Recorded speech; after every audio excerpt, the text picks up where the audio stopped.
এটা হচ্ছে তেলাকুচ পাতা। এই পাতা দিয়ে আজকে আমি একটা রান্না তৈরি করব, রেসিপি তৈরি করব, হয়তো আপনাদের ভালো লাগবে। এই পাতা আমাদের আশেপাশে ঝোপঝাড়ে পাওয়া যায়।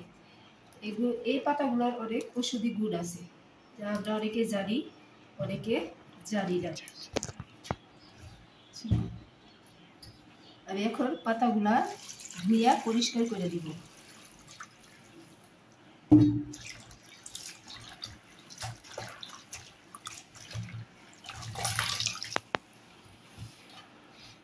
পাতাগুলা ধোয়া হয়ে গেছে, এখন আমি এগুলারে কুচি কুচি করে কেটে দেব।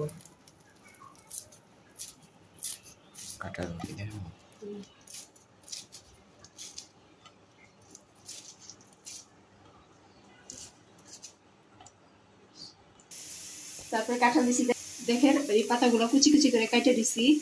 এখন রান্না করা শুরু করব। এগুলার অনেক গুণ আছে, যাদের গ্যাস্ট্রিক আছে বা যাদের ডায়াবেটিস আছে তারা এই পাতাগুলো 7 দিন এই পাতায় থেতু করে বা থেতলিতে থেতু করে খালি পেটে যদি রস খেতে পারেন তাহলে ডায়াবেটিস এবং জন্ডিস আল্লাহর রহমতে দূর হয়ে যায়। আমি কিছু কাঁঠালের বিচিও কুচি করে কেটে দিয়েছি, এগুলা দিয়ে শাকগুলা দিয়ে রান্না করব। আমি প্রথমত তেল দিয়ে দিলাম, গরম হয়ে গেলে এই পেঁয়াজ দিয়ে দেব, কাঁচামরিচ দিয়ে দেব, দিয়ে নাড়াচাড়া করব।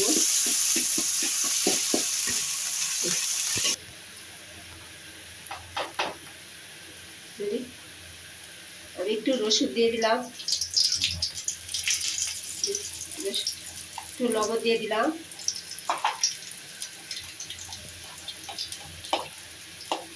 একটু হলুদ দিয়ে দিলাম,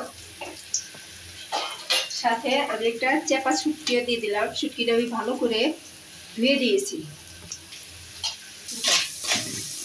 দেখেন আমার মশলাটা কষানো হয়ে গেছে। আমি এটা যে কুচি করা কাঁঠালের বিচিগুলা দিয়ে দিতেছি।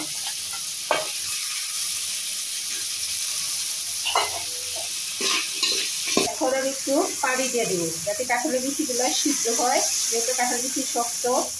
একটু পানি দিয়ে দিব, পানি দিয়ে একটু নাড়াচাড়ি করে ভালোভাবে ঢাকনা দিয়ে দিব যাতে বিচিটা সিদ্ধ হয়। দেখেন আমার কাঁঠাল বিচির ভিতরে যে পানিটা আমি দিয়েছিলাম সেটা কিছুটা শুকাইছে।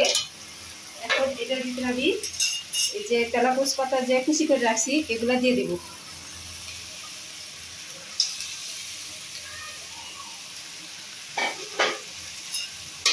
দিয়ে আমি নাড়াচাড়া করে দিব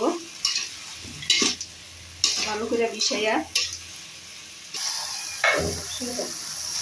দেখেন ভাজি যেমন হয়ে গেছে, দেখতে খুব সুন্দর লাগতেছে। এই খাবারটা যেমন হেলদি এবং উপকারী। আমার এই খাবারটা যদি আপনাদের ভালো লাগে থাকে তাহলে অবশ্যই লাইক দিবেন, সাবস্ক্রাইব করবেন, কমেন্ট করবেন। আপনাদের একটি লাইক, কমেন্ট, শেয়ার আমার কাছে অনেক মূল্যবান।